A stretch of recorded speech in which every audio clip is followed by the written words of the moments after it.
Tədbirdə Azərbaycan Dövlət Su Ehtiyatları Agentliyinin sədrinin müavini İlqar Gülməmmədov, Şabran rayon icra hakimiyyətinin başçısı Asif Hüseynov, agentliyin tabeliyində fəaliyyət göstərən Regional Su Meliorasiya Xidmətinin idarə heyətinin sədri Zakir Quliyev, Avrasiya və Orta Şərqdə İctimai Əlaqələr, Kommunikasiya və Davamlılıq üzrə baş direktoru Elşad Fərzəliyev, EcoHub MMC-nin direktoru Tükəzban Ağababayeva, agentliyin nümayəndələri və kənd sakinləri iştirak ediblər. Bildirilib ki, kənddə mərkəzləşdirilən su təchizatı sisteminin yaradılması məqsədi ilə Şabran şəhərinin mövcud su təchizatı sisteminin imkanlarından istifadə olunmaqla kənddaxili paylayıcı şəbəkə inşa edilib. Sincan-Boyat kəndinin əhalisi 830 nəfər olmaqla günlük su tələbatı 165 kubmetr yeni yaradılan su təchizatı şəbəkəsi vasitəsilə tam təmin olunacaq. Layihə üzrə tələb olunan materialların tədarükü Coca-Cola şirkətinin maliyyə dəstəyi ilə həyata keçirilib. Tikinti quraşdırma işləri isə Regional Su Meliorasiya Xidməti tərəfindən icra olunub.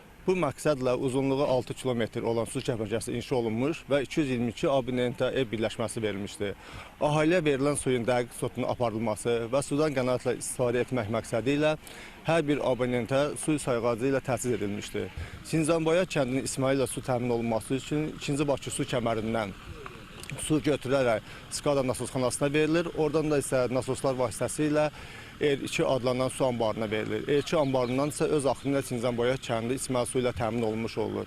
Mən bu yeni layihənin çəkilməsində kəndin içməli su ilə təmin olması münasibəti ilə kənd sakinlərinin hamısına göz aydınlıq verərək təbrik edirəm. Onlara sudan qənaətlə istifadə etməyi tövsiyə edir və sağlam, mənalı həyat diləyirəm. Əvvəllər su problemi yaşayan Sincan-Boyat kənd sakinləri bu günü əlamətdar gün olaraq qeyd etdiklərini bildiriblər. Onlar artıq saf, təmiz və keyfiyyətli içməli sudan daimi istifadə edə biləcəklər. Neçə illərdir mən bu kənddə yaşayıram. Bu kəndimiz su əziyyəti tərəfindən çox əziyyət çəkirdi də.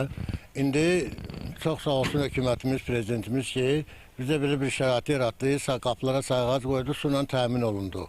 İndi bu su qutluğu vaxtında belə bir təşəbbüslə Meliorasiya İdarəsi də çox sağ olsun əziyyət çəkdilər, uşaqlar, işləyənlər də bunu bizim kəndimiz üçün təşkil elədilər. Bəli, təmin olundu. Çox sağ olsun, hər kəsin həyatında su gəlir. Sudakı həyat mənbəyidir bildiyimiz kimi. Ona görə də təşəkkür, çox böyük təşəkkür edirik. Çox çətinliklər çəkmişik.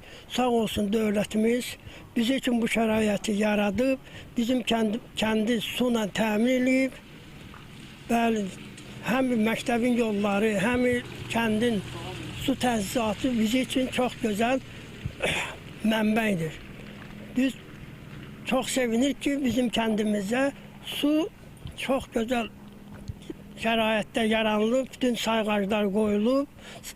Deməli, bizim kəndi su ilə təmin edildiklərinə görə təşəkkürümüzü bildiririk. Qeyd edək ki, Şabran şəhərinin mövcud su təchizatı sistemi Şollar 2 magistral su kəmərləri vasitəsilə təmin olunur. Şəhərdə ümumilikdə 6872 abonent mövcuddur. Su təsərrüfatı infrastrukturu çərçivəsində uzunluğu 5,2 kilometr olan magistral su kəməri, 150 kilometrlik daxili paylayıcı şəbəkə, 134 kilometrlik kanalizasiya xətləri, 3 meydançada yerləşən su anbarları kompleksi, 3 nasos stansiyası və sutqalıq 10.000 kubmetr gücündə tullantı su təmizləyici qurğular kompleksi istismar edilir. Ümumilikdə isə rayon üzrə 23 yaşayış məntəqəsində 2374 abonentə su təchizatı xidməti göstərilir.